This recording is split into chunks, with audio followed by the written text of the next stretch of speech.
ఓం నమో నారసింహాయ. ఈరోజు మళ్ళీ మనం నరసింహ శతకంలోంచి ఒక పద్యం చెప్పుకుందామా.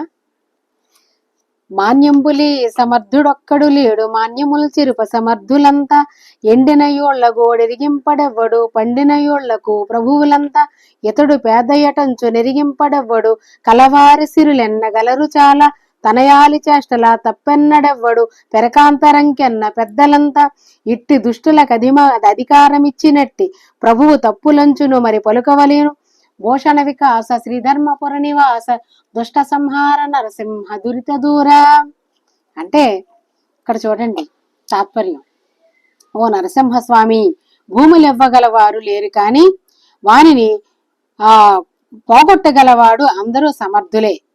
పంటలు లేక పాడైన ఓళ్ల బాధ చెప్పేవాడు లేడు కాని పండిన గ్రామాలకు అందరూ ప్రభువులే.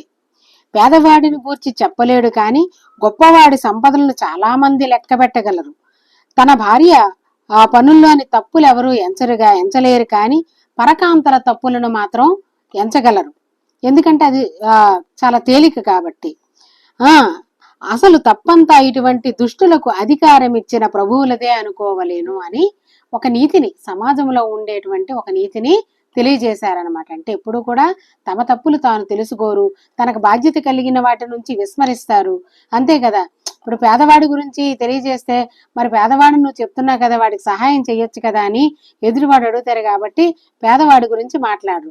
అదే ధనవంతుడికి ఇన్నాస్తులు ఉన్నాయి అన్నాస్తులు ఉన్నాయని చెప్పినందువల్ల అదేదో గొప్పలు చెప్పుకోవడం అవుతుంది తప్ప వీడికి నష్టమే ఉండదు. కాబట్టి అలాగే ఎస్కేప్ అవ్వాల్సిందే ఎస్కేప్ అయ్యి చాలా మంది అలా ప్రవర్తిస్తూ ఉంటారని ఆ విధంగా కవిగారు మనకు తెలియజేస్తున్నారు. జయ శ్రీమన్నారాయణ అండి.